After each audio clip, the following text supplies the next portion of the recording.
Hello everybody and welcome to another episode of Tech Motoring. On today's episode we have just a simple channel update video for you. We're going to be discussing what has changed in the past 6 months and what to see coming up in the next 6 months. So anyway, hit that subscribe button. Stay tuned. We have a little bit to talk about.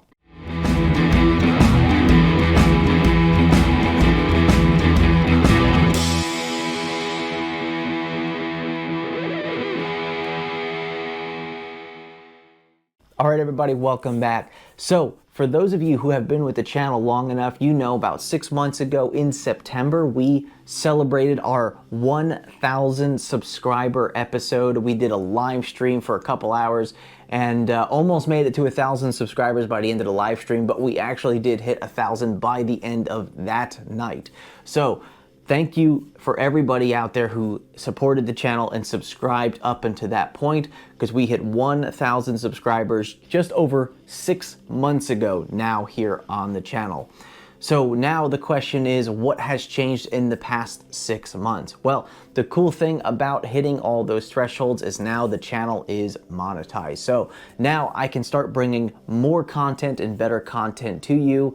So I'm really excited to see that, and I'd like to thank all of you for making that happen. Next thing I want to bring up is some of the changes that we've had to tech motoring over the past 6 months. You may have noticed that we've seen a lot more review products on the channel, and that was because I have been contacted by a lot of companies outside that have asked me to review their products for them on this channel. And 2022 was a huge year for doing this because I had so many companies reaching out to me. And one company in particular that I would like to thank directly is AOSK. AOSK is a large company that builds a lot of really cool accessories and products for the Mustang Mach-E and even some products for Teslas and other vehicles as well. But they have reached out to me and have been a big supporter of this channel and have actually given me a lot of these products to review so you can see them for yourselves and get my true and unbiased review of the product, so I can bring it to you and show you exactly what that product is, how well it works, and how it looks ultimately on your vehicle. And so a lot of that partnership is still ongoing with AOSK, and just expect to see more of those videos moving forward. Another big change you may have noticed if you haven't watched all the videos is that we have completely changed our lineup of vehicles from 1 year ago to today. And basically what that means is that we have changed a lot of vehicles out. So most of you know that I got the Mustang Mach-E in January of 2022. It's our 2021 Mustang Mach-E rear-wheel drive premium trim, standard battery. Love the car. It's been a fantastic car. It's been my daily driver. We road tripped it so much last year in 2022, and I'm really looking forward to doing some more road trips with that vehicle in the next couple of years. Now, you also may have noticed, depending on all the videos, if you watched them, was that we actually sold our first EV, which was our 2017 Hyundai Ioniq EV. Now, that was our first EV we bought in the end of 2020 to try the whole EV thing to see if it was something we would enjoy. And, well, obviously, we enjoyed it. When we bought that car, we owned it for 2 years. We've driven that all the way from here in South Carolina all the way up to New Jersey and back on a road trip with a tiny battery EV just to see if it can be done. And yes, it could absolutely be done. And we had a good time doing it and actually just experiencing EV road tripping for the first time, especially on a CCS vehicle, which for those of you who own CCS vehicles know that sometimes road tripping those is not as easy or fun. So on top of selling the Hyundai Ioniq EV, we also ended up selling our Corvette. Yes, unfortunately, our little Corvette has finally been sold. So after owning our Corvette for over 3 years, we love that car. We even road tripped that all the way up to Kentucky a couple years ago for the Camaro Fest show, see some friends, see some awesome cars, and yep, but unfortunately we have recently sold that as of a couple of months ago. So the Corvette is gone, the Ioniq is gone, we have the Mach-E, and so we had another car that we needed to purchase. So I finally jumped on the bandwagon and ended up buying ourselves a 2022 Model 3 leftover, actually. So there was a 2022 Tesla Model 3 Performance demo car that was sitting on the lot in Charlotte, North Carolina. So I ended up purchasing that vehicle and absolutely love it. I cannot believe how much that car is just built very well. The performance is quite ridiculous, honestly. And we've actually already took it on our short road trip, and it's great. It's actually almost too easy, because the expectation is when you get to a charger to plug in and charge, and that's exactly what happens. When you're driving CCS vehicles and you get to Electrify America station, typically it's like a 50-50 chance that all the chargers will be working, and then maybe in a 50-50 chance that you'll actually be able to charge depending on how busy it is.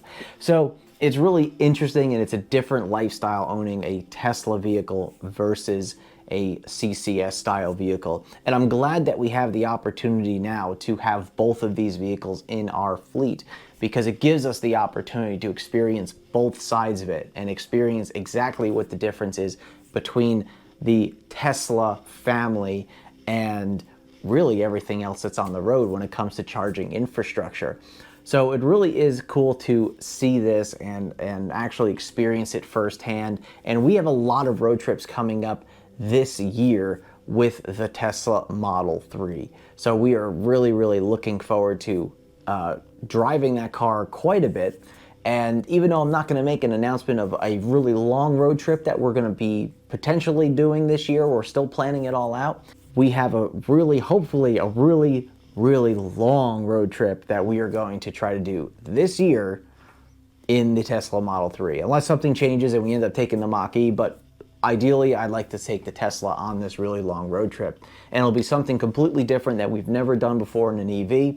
So it'd be really cool to see how that is, because as most of you know, we've driven up and down the East Coast almost completely from here all the way to Jersey, and of course from here all the way down to Florida last year in the Mach-E, and of course the Ioniq. We did that the year before.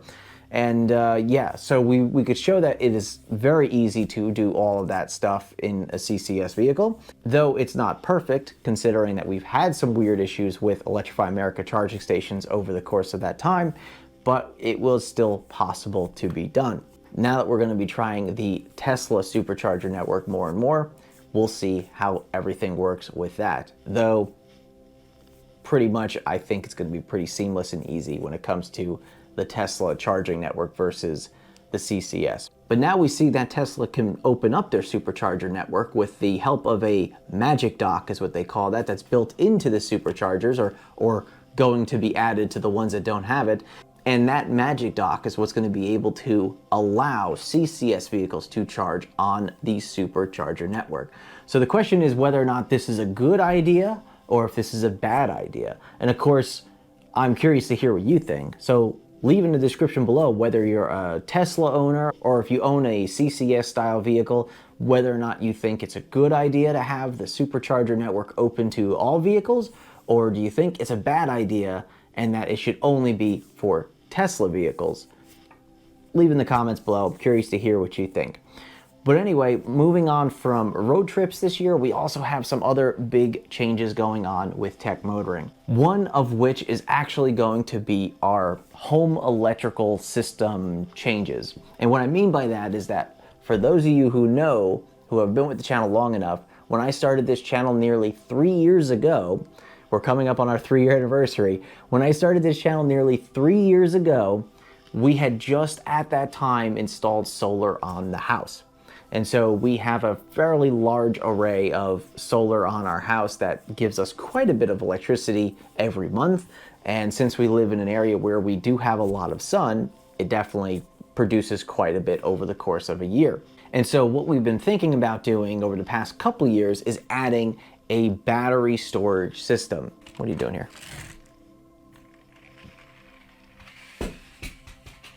Oops. But a battery storage system is something that I've been wanting to do for the past couple of years.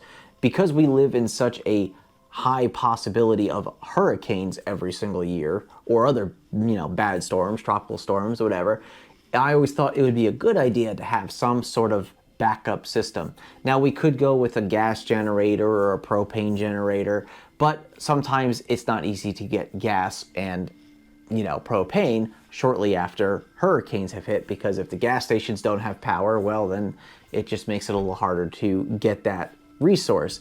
So I always wanted to do a home battery system, mainly because we have the solar, and because our electricity company does not offer something like net metering, which gives us a one-to-one, take versus give kind of situation there.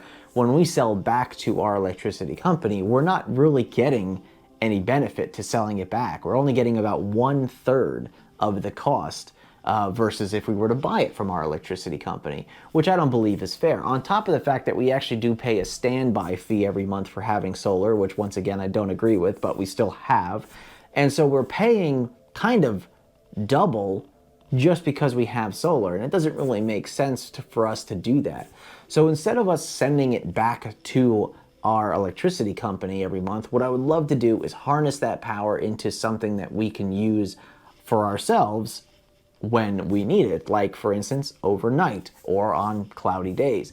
And so I've been in the market for the past few months now to try to find myself a good company that's going to be able to put in a good premium home battery system and something that we can use. For those of you who do not know, we actually have 16 panels which have N-phase IQ7 microinverters. Now, if you don't know what that means, don't worry about it. It's not that important. So we are using the N-phase system here. So my initial thought was, why don't we looking to getting an N-phase battery system, kind of keep everything cohesive under that one umbrella and that one company, make it real easy for ourselves. Because I was also interested in looking at the N-phase bi-directional car charger system that they're possibly looking to release next year sometime, because I thought that might actually be a cool addition as well, being able to power your house through your vehicle basically, or utilizing your vehicle's battery to power your house.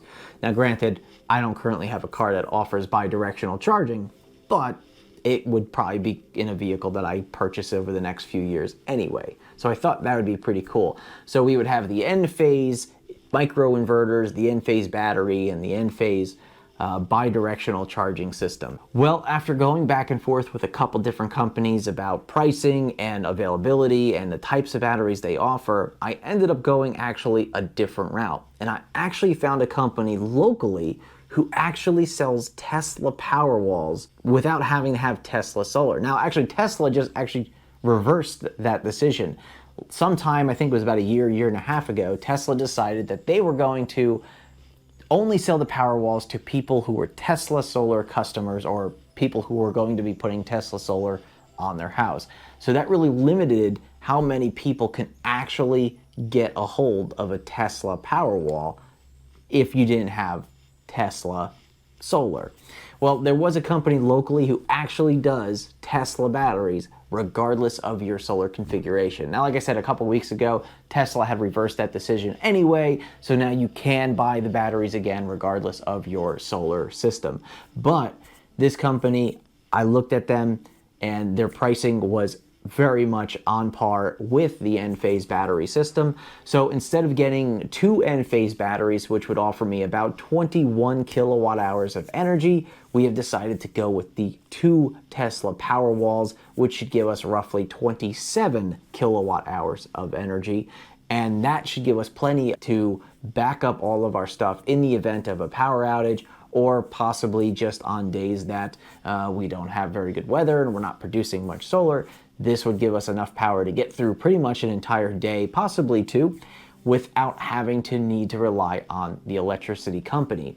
And of course, if we do ever have the event where we lose power for a storm or whatever the case may be, this would also give us that backup power as well.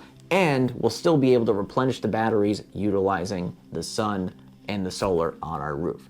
So this is a huge thing that we're going to be doing very soon. We already got the ball rolling and we should have it on the house and activated sometime early summer this year. So I'm really excited about that. And if you have an Enphase battery backup system or a Tesla Powerwall yourself, leave in the comments how you feel about that product, whether or not you like it or something it could be better or whatever the case may be, or did you feel like you made a mistake going with one and not the other, or did you go with a completely different brand whatsoever? Well, everybody, I'm just gonna go ahead and sign off this episode. Once again, thank you so very much for supporting the channel, watching the videos.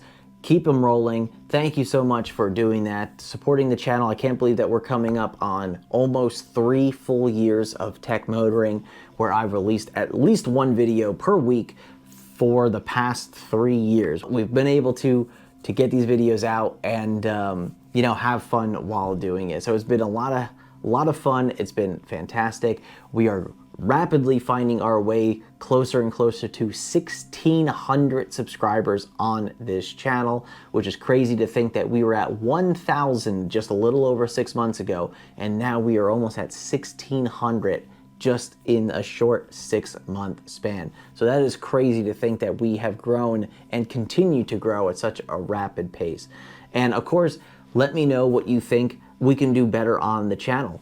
Go ahead and throw some suggestions of different videos that maybe you want to see, whether they're Mach-E or Tesla Model 3 related, road trip related, accessories related, whatever you think that would improve this channel, leave it in the comments below, because I'm absolutely open to your ideas, and we will take a look at what we can do to make that happen. Well, everybody, I'd like to thank you very much for watching this Tech Motoring channel update episode. We have grown so much in the past couple years, let alone the past 6 months, and that's all because of you. So thank you very much for everything you've done to help and support, and I'd like to thank you very much. And of course, please don't forget to follow us on all our social media accounts. We'll have those down in the description, and we post on these primarily when we do our road trips. So you'll see a lot of pop-ups during our road trips showing where we are, the chargers, our experiences, and of course, we'll all put that into road trip videos as well for you to see. Anyway, thanks again for watching. Remember, welcome to the future and welcome to Tech Motoring. And we'll see you on the next episode.